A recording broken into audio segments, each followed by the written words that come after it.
You're watching live from Paris here on France 24. Glad you could join us. These are our top stories this hour. Rallies in Florida and Pennsylvania. Presidential candidates Joe Biden and Donald Trump ramping up appearances in crucial states as Trump's Supreme Court choice continues confirmation hearings. France getting ready to potentially impose curfews as the rate of infection of COVID-19 continues to spiral upwards. The French president set to address the nation Wednesday evening. Though still at war, Lebanon and Israel are to sit down for talks over a long-disputed maritime border in the Mediterranean, a region that could be rich in gas reserves. We'll be getting the latest from our correspondent. Also coming up in this hour of the programme, we continue our series from Lesbos in Greece, meeting with migrants who have been stuck in makeshift shelters for years. And unusually complete, 70% of a dinosaur sells for €3 million at auction.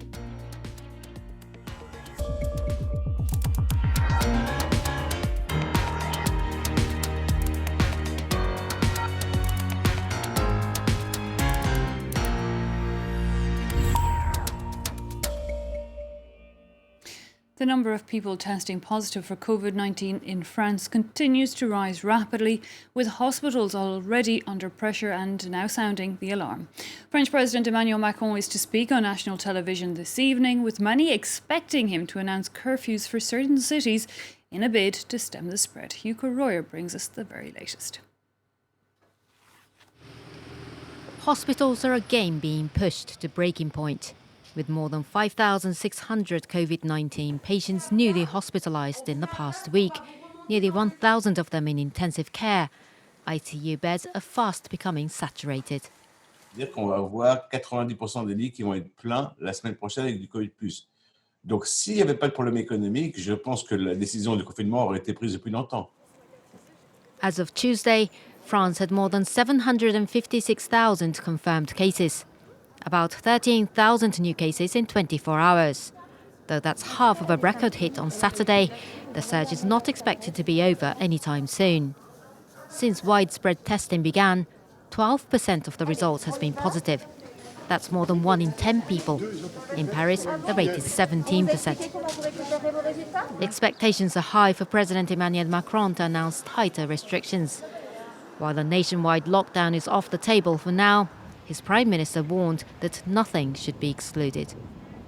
Une mobilisation générale qui est absolument nécessaire. Nous avons tiré les conséquences et très rapidement de la première vague. Montpellier and Toulouse have now joined the list of French cities placed under maximum alert. Bars have already been ordered to shut down in those areas, but it's difficult to control people partying at home. Evening curfews seem increasingly likely to be the next step. They've proven effective in the French overseas territory of Guyana, under curfew since March. Well, people who have been infected with COVID-19 are, in general, asked to stay at home and quarantine. Even employees who are not themselves infected but have been close to people who have COVID-19, they're also been asked to stay away from work. The rule isn't, however, always the case, notably in French hospitals. Because of a lack of staff, some doctors and nurses who have the virus are still being asked to come to work. Shirley Sitbon reports. If someone tries to contact this hospital's ICU ward, they will often get no response. Roughly half of its personnel has been infected with COVID. Remaining healthy doctors struggle to cope on their own. La composition de l'équipe sur le site de Saint-Claude, en fait, est de 9 personnes. Quand on a plus de 4 personnes qui sont atteintes du Covid, ça met tout de suite en péril tout un système. The only way out was to ask 2 doctors who have tested positive for COVID and are asymptomatic to return to work. Infected health professionals have also been asked to work in this hospital in the western city of Nantes. Unions say this decision amounts to maltreatment of staff and endangers patients.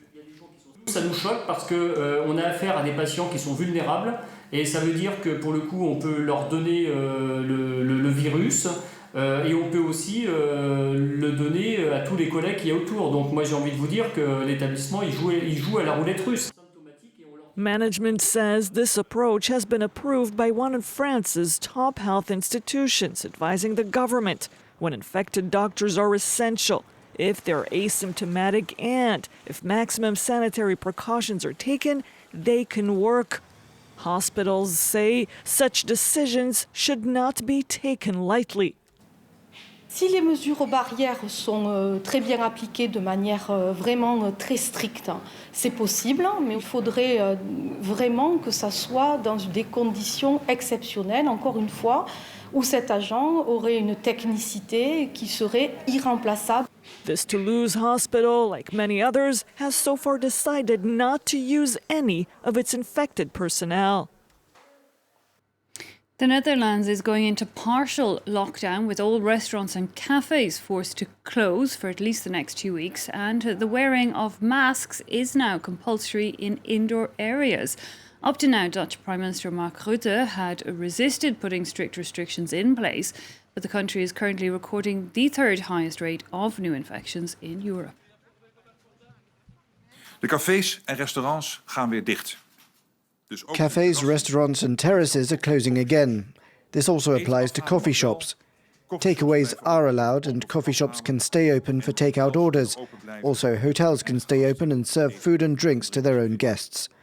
We want to prevent pubs from spilling out into the streets. Therefore, all establishments that sell alcohol are not allowed to sell liquor after 8 p.m. Drinking alcohol or carrying alcohol in public places after 8 p.m. is forbidden. And finally, the takeaway counters of coffee shops must also close at 8 p.m. Het afhaalloket van coffeeshops sluit ook om 8 uur 's avonds. Well and truly back on the campaign trail, US President Donald Trump held his second rally in as many days, this time in Pennsylvania. He attacked Democrat challenger Joe Biden on his environmental and energy policies in particular. Biden, for his part, making another visit to the state of Florida, where he criticised Trump's handling of this coronavirus pandemic. Just 3 weeks to go and 12 million ballots already cast. The US election is well underway. Alexander Okot brings us the latest. The two men racing for the White House could barely be more different in substance as well as style. Donald Trump has maintained a packed schedule of personal appearances throughout his campaign, with a smattering of MAGA masks the only sign that we're in the grips of a global pandemic. Even when the president's own COVID-19 infection forced him to cancel these events, he still made it out of hospital to wave from his car. Back from the brink, Donald Trump now says he's stronger than ever. His speeches mostly personal attacks against his rival. Career politicians like Joe Biden lied to you. I don't think you knew he was even lying. You want to know the truth? He's gone.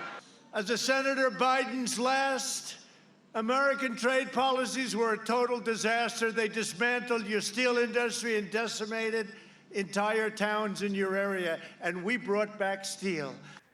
The 74-year-old showman's cavalier attitude to the virus is in stark contrast to Joe Biden, 3 years his senior, who's always followed strict protocols, always in a mask, travelling in a tight group, and keeping his followers at a distance from himself and each other. It's seen innovations such as virtual campaigning or these drive-in rallies where cheers are replaced with klaxons. I'm running as a proud Democrat, but I will govern as an American president. I work for Democrats and Republicans. I work for those who vote against me as hard as those who voted for me. If the strategies are polar opposites, the Americans they're both courting are the same, blue-collar workers in the industrial Midwest. Donald Trump's capture of the Rust Belt states is what helped him to a shock victory last time round. But all indicators are showing Joe Biden currently running well out in the lead. Well, while that race heats up, Trump has said he wants a justice seated and confirmed in the Supreme Court ahead of that presidential election, in case, he says, of any disputes arising from the results. His choice, Amy Coney Barrett, spent a second day of her hearing insisting that she has no fixed views on issues such as abortion or the popular Obamacare health program. If I express a view on a precedent one way or another, whether I say I love it or I hate it, it signals to litigants that I might tilt one way or another in a pending case. It's distressing not to get a straight answer. Again, I can't pre-commit or say, yes, I'm going in with some agenda, because I'm not. I don't have any agenda. I have no agenda to try to overrule Casey. I have an agenda to stick to the rule of law and decide cases as they come. Well, our Washington correspondent, Ketevan Gurjistani, tells us more about how that hearing has gone overall so far. Over and over again, Amy Coney Barrett refused to preview how she would rule on potential high-profile cases. She used the words of two female justices to make her case, saying, like Justice Kagan, that she would not be giving thumbs up or thumbs down to previous rulings, and invoking the woman that she is set to replace, Ruth Bader Ginsburg, and her famous no hints, no previews, no forecasts. Whether it was for abortion rights or on the Affordable Care Act, Amy Coney Barrett insisted that she was an independent judge with no agenda. This despite Donald Trump repeatedly promising that the nominee he would pick would be one to strike down Roe v. Wade and Obamacare. And the latest issue on the president's radar is the potential for a disputed election result come November, an issue that could end up in front of the Supreme Court. And Amy Coney Barrett refused to say whether she would recuse herself from hearing such a case, though when she was pressed, she did add that she hoped the senators had enough confidence in her integrity to know that she would not allow herself to be used as a pawn to decide this election. Ketevan Gurjistani there, our Washington correspondent. Well, Lebanon and Israel are still at war, but today they're set to sit down together to start talks concerning a disputed maritime border. It runs through a potentially gas-rich portion of the Mediterranean. The negotiations come as Lebanon is reeling from its worst economic crisis since its civil war. To find out more, we can cross now to Beirut to Linda Tamim. Linda, firstly, these talks, what exactly are we expecting to happen today? Well, the talks are about to kick off in just about a few hours from now. We know that they're going to be held at the UNIFIL base in Naoura, that's south of Lebanon, right on the border with Israel. We also know that Lebanon is going to be sending a 4-member military delegation headed by Air Force Brigadier General Bassam Yassin. What we know as well is that UN Special Coordinator for Lebanon, Jan Kubic, is going to attend the opening session, as well as U.S. Assistant Secretary of State for Near Eastern Affairs, Mr. David Schenker. As you probably heard, these talks are going to be indirect. That means that both parties will be sitting in the same room. However, they will not be able to communicate directly, and talks will be directed through a mediator, who in this case is going to be the U.S. Ambassador to Algeria, Mr. John de Rocher. Lebanese President Michel Aoun yesterday met with the delegation and separately with the UN Special Coordinator for Lebanon, and he did make it clear that the talks are going to be purely technical. That means that there are no talks about normalizing ties with Israel. He did say that the talks will be purely limited to the maritime border demarcation. And of course, talks about not having any normalization ties with Israel were echoed by Hezbollah, as well as the Amal movement led by Parliament Speaker Nabih Berri. And the president also insisted that whatever solution is reached should protect, above all, the sovereignty of the Lebanese people. Linda, I mean, technical talks, all right, but any particular reason as to why they're happening now? It's a region disputed for decades.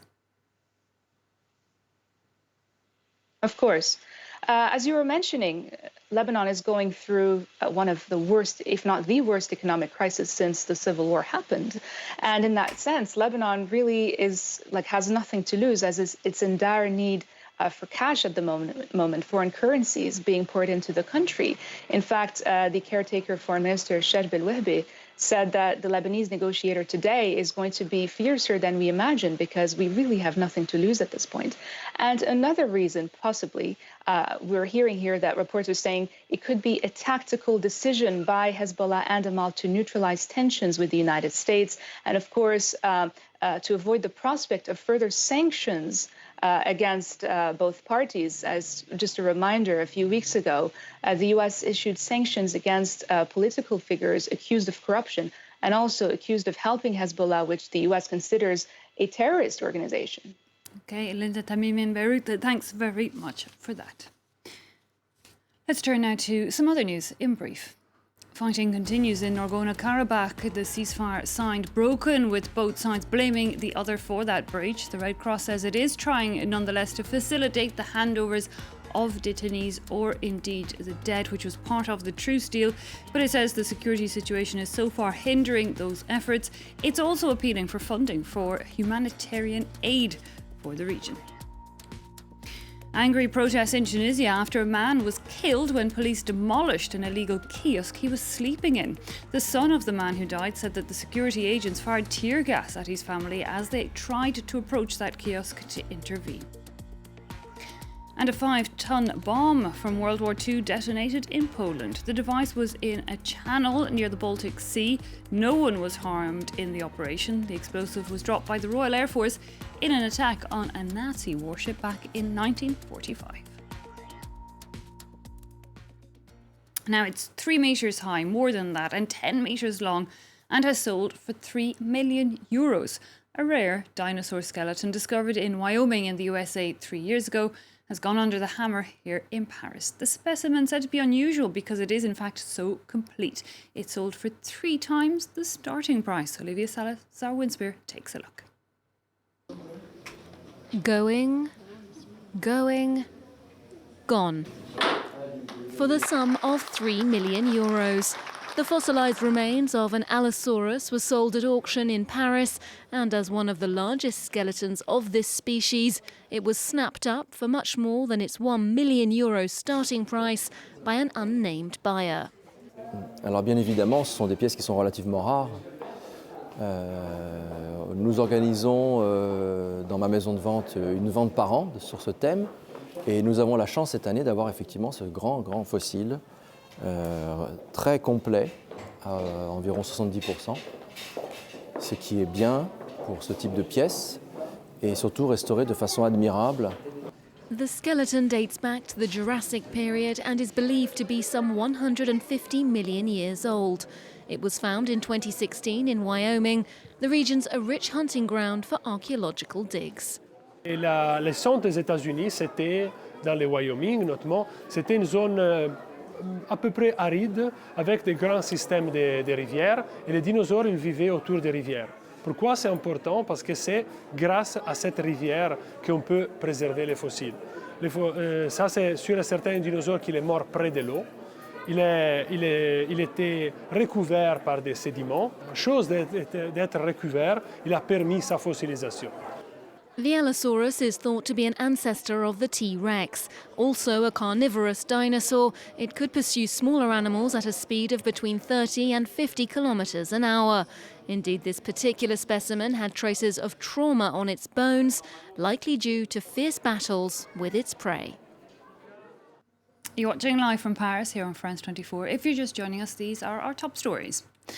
Rallies in Florida and Pennsylvania, presidential candidates Joe Biden and Donald Trump ramping up appearances in some of the crucial states as Trump's Supreme Court choice continues her confirmation hearings.